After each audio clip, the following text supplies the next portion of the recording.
So you brought up some pretty impactful points regarding communication and talking about what certain things look like, perhaps quality time, perhaps I work for a startup and this is what I'm going to be doing.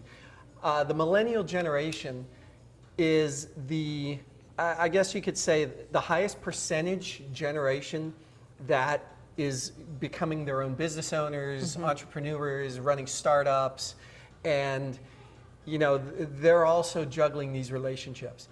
Talk a bit more into what the communication aspect of what you just said, explaining what it looks like, what quality time is.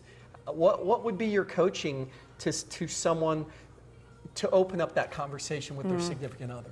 Yeah, one of the first places you start is to set down assumption. One of the most common breakdowns that I see in relationship, clients I'm working with that I coach when I'm in the training room and I'm working with individuals about their relationships, and even in my own relationship, semantics.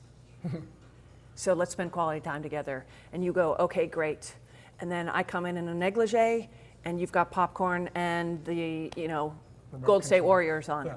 Right? Because that's what quality time is to you, that's what quality time is to me. So now all of a sudden, we're in a who's right and who's wrong conversation instead of, this is what it means to me, what does it mean to you, now what does it mean to us?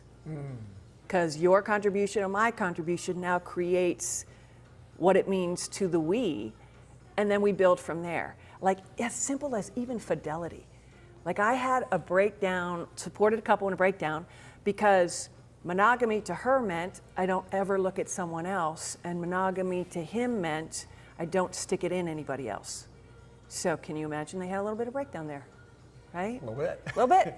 And really, when it came from that kind of place about semantics, like it neutralized the environment so that they could really start to explore what's the structure their relationship needed, so both of them felt safe. That he felt safe being the kind of man he is, and she felt safe being the kind of woman she is. And it doesn't have to be just male-female, it's any dynamic of any relationship.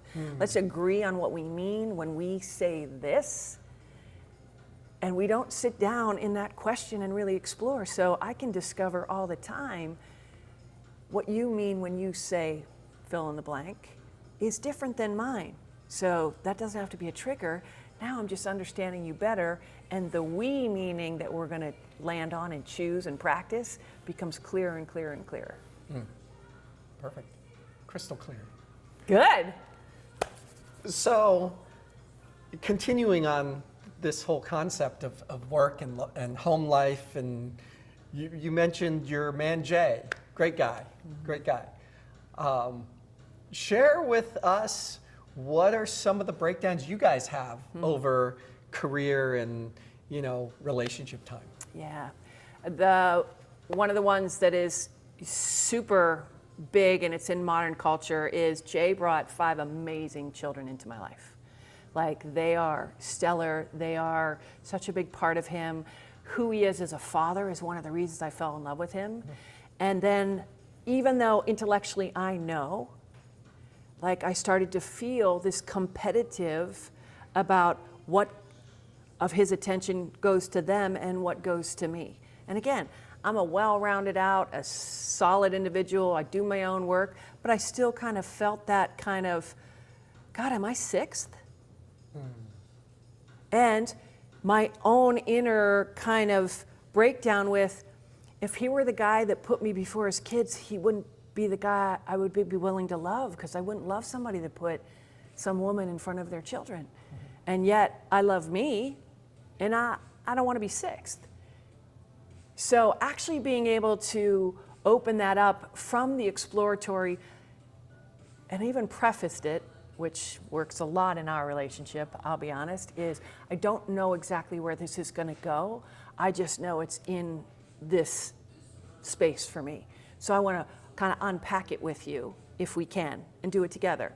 So exploring that, what came of that was I'm number 1 as his lover. I'm number 1 as a woman in his life. I'm number 1 as his adult partner in the house.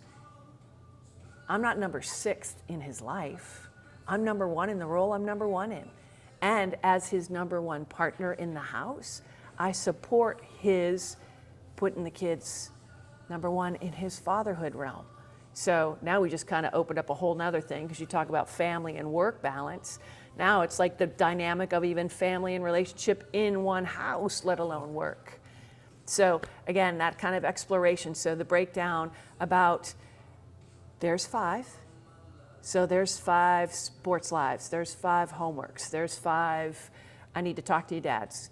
So when we share that time with the kids, like where I get to go to because of the way he and I discussed is, again, when he gives me that single focus, even when it's just a quick dance in the kitchen while we're waiting for whatever to come out of the oven, if he's 100% mine in there, my role as number one, where I'm number one, is so secure that when I sit down at the table with the 7 of us, the numbers are unimportant.